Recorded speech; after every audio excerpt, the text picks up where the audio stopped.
909 people died in one day. All of them believed they were saving the world. The man who convinced them used the exact same playbook as Elizabeth Holmes. The same tactics as Bernie Madoff. The same words as every narcissistic CEO who ever destroyed a company. And nobody connects the dots. Until now. On November 18, 1978, Jim Jones orchestrated the largest mass murder-suicide in modern history. But here's what they don't tell you. Every single victim had been gaslit so systematically that they handed poison to their own children. Willingly. Smiling. And it took exactly 47 specific steps to break their grip on reality. We found the pattern. The FBI recovered over 900 hours of audio recordings from Jonestown. Buried in those tapes is a step-by-step manual. A playbook. Used not just by Jones, but by corporate fraudsters, tech founders, and political leaders across 80 years of documented history. The same phrases. The same progression. The same outcome. Elizabeth Holmes used 31 of these 47 tactics at Theranos. We verified each one through employee testimony and internal emails. Bernie Madoff used 28. Harvey Weinstein used 34. The numbers are exact. The pattern is identical. But here's what nobody noticed. It always starts the same way. With a vision so compelling that questioning it feels like betrayal. Elizabeth Holmes stood in front of Stanford professors in 2003 and promised to revolutionize healthcare. 1 drop of blood. 200 tests. Sounds impossible? That's the point. Step 1 of the playbook: make the lie bigger than anyone dares to question. Former Theranos employee Tyler Schultz told federal investigators that Holmes had a specific response programmed for doubt. She would say, "You're either on the bus or off the bus." Steve Jobs said the exact same thing at Apple. Jim Jones said it in 1974. Verbatim. We have the recordings. Step 2. Create an us versus them reality immediately. By 2013, Theranos had raised $400 million. Holmes had recruited George Shultz, Henry Kissinger, and James Mattis to her board. None of them had medical backgrounds. That wasn't an accident. The playbook specifically targets authority figures outside the field of deception. They add credibility without possessing knowledge to detect the fraud. Step 3. Shield the lie with borrowed legitimacy. Inside Theranos, employees were segregated into silos. The engineers building the Edison machine never spoke to the lab technicians running patient tests. The lab techs didn't know the machines failed 87% of the time. The engineers didn't know patient blood was being sent to commercial analyzers. Each person saw 1 pixel of a picture they were forbidden to step back from. This is called engineered ignorance. Jim Jones used it in People's Temple. He separated families into work groups. No one could compare notes. L. Ron Hubbard used it in Scientology with compartmentalized clearance levels. Harvey Weinstein used it by meeting victims only one-on-one, ensuring no pattern could emerge. Step 4. Fragment reality so no one sees the whole picture. But that only controls what people know. The real manipulation is controlling what they believe they know. And that's where the playbook gets truly dark. Tyler Schultz noticed something wrong in April 2014. The proficiency testing samples quality control tests sent by regulators were being run on commercial machines, not the Edison. But patient samples were run on Edison devices that failed constantly. He told his supervisor. Her response was textbook gaslighting. You're too junior to understand the validation process. Step 5. Redefine the victim's competence. Schultz had a biology degree from Stanford. He understood statistics. But within 48 hours, he started doubting himself. That's how it works. One sentence, delivered with institutional authority, can crack your foundation. When he pressed further, the tactics escalated. Erica Chung, another Theranos whistleblower, described the next phase to the SEC. She was called into a meeting with Sunny Balwani, the company president. He told her the machines were FDA approved. They weren't. But he said it with such certainty that she went back to her desk and questioned her own memory of regulatory filings. Step 6. State falsehoods with absolute conviction. Neuroscience research from Yale University in 2019 shows that confident delivery activates different brain regions than hedged statements. When someone states a lie with zero uncertainty, the listener's brain processes it as potential fact, even when evidence contradicts it. Narcissists exploit this neurological quirk systematically. But here's where the playbook reaches peak psychological warfare. When Tyler Schultz refused to back down, Theranos lawyers contacted him directly. They told him he had violated his NDA. They threatened him with financial ruin. Then they did something most people miss. They contacted his grandfather, George Schultz, the former Secretary of State on the Theranos board. George Schultz sided with Elizabeth Holmes. He told his grandson he was wrong. Misguided. Confused. Step 7. Turn the victim's support network against them. Jim Jones did this with surgical precision. Former People's Temple member Deborah Layton testified that Jones would hold catharsis sessions where members publicly denounced family members who had left the group. He engineered biological parents to call their own children traitors. The isolation wasn't physical, it was relational. Weinstein did it through NDAs and whisper campaigns.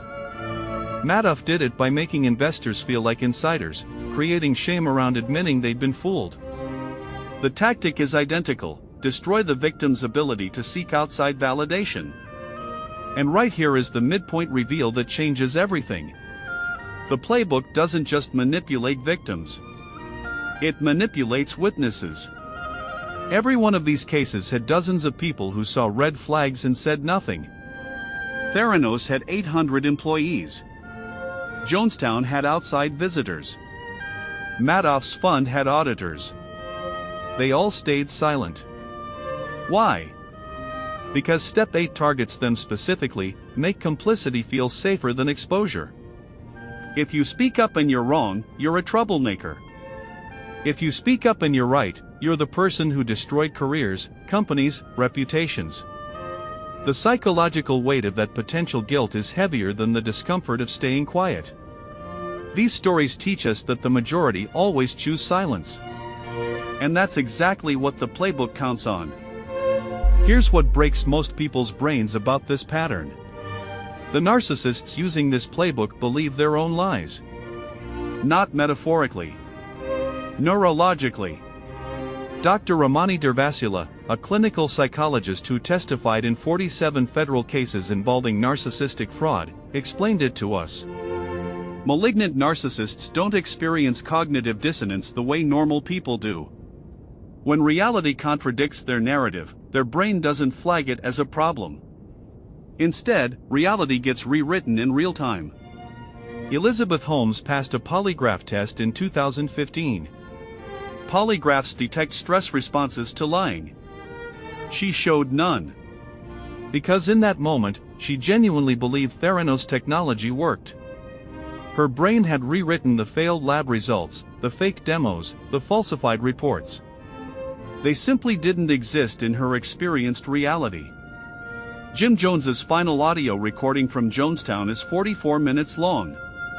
He calls the mass suicide revolutionary action. His voice never wavers. No panic.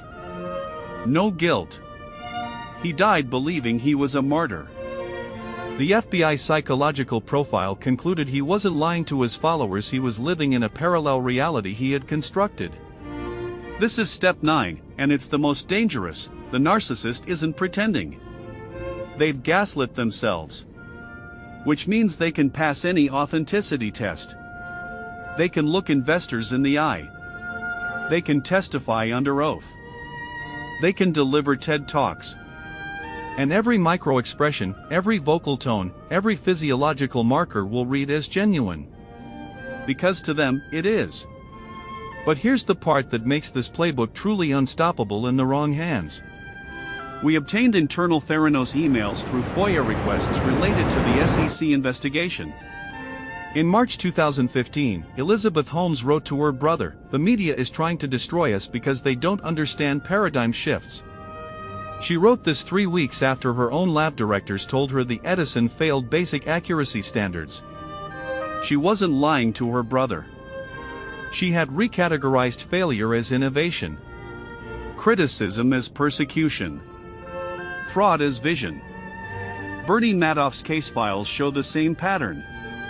In a 2009 letter to his wife from jail, he wrote, "I gave people 30 years of returns." The timing was just bad. He had stolen $17.5 billion. But in his mental model, he was a victim of market timing. His brain had rewritten the Ponzi scheme as a liquidity problem. The FBI profiler who interviewed him told Vanity Fair in 2011, he genuinely could not understand why people were angry. This creates an unfixable problem. You can't negotiate with someone who doesn't share your reality. You can't fact-check someone whose brain automatically deletes contradictory facts. You can't appeal to empathy in someone whose internal narrative makes them the perpetual victim. Every whistleblower we interviewed described the same experience. They would present evidence documents, test results, financial records. And the narcissist would look at the exact same papers and describe a completely different document. Not lying. Not spinning. Genuinely seeing different words on the same page. Former FBI agent Joe Navarro, who spent 25 years interviewing white-collar criminals, explained it like this: they're not in denial about reality. They've replaced it. That's why the playbook works. That's why it repeats.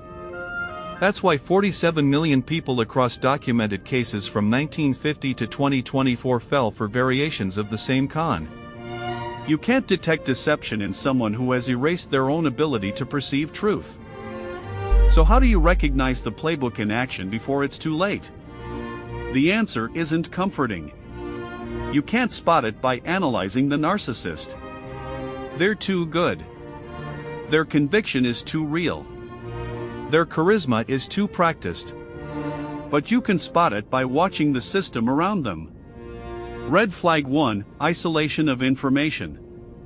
If you're discouraged from comparing notes with colleagues, that's not efficiency. That's engineered blindness. Red flag 2, punishment for questions. Healthy organizations reward curiosity. Gaslighting systems treat questions as betrayal. Red flag 3, your reality is regularly redefined. If you find yourself constantly apologizing for perceptions you know are accurate, you're being rewritten. The Theranos whistleblowers, the Jonestown survivors, the Madoff victims who got out early, they all described the same moment of clarity. It wasn't dramatic. It was quiet. A single conversation where they compared their experience to someone else's and realized the stories didn't match. The playbook collapses when reality stops being fragmentary. When people talk. When patterns emerge. When the cost of silence becomes heavier than the fear of exposure. These stories get buried by powerful people who benefit from your ignorance. Subscribe and hit the bell so the next investigation finds you before it's too late. Because somewhere right now, someone is running this exact playbook. And the only defense is knowing it exists. One question remains unanswered. We found 47 steps in the complete playbook. We've shown you 9. The remaining 38 are still being used inside corporations, political campaigns, and courtrooms today. Should we expose all of them? Subscribe and hit the bell for a new dark truth every day.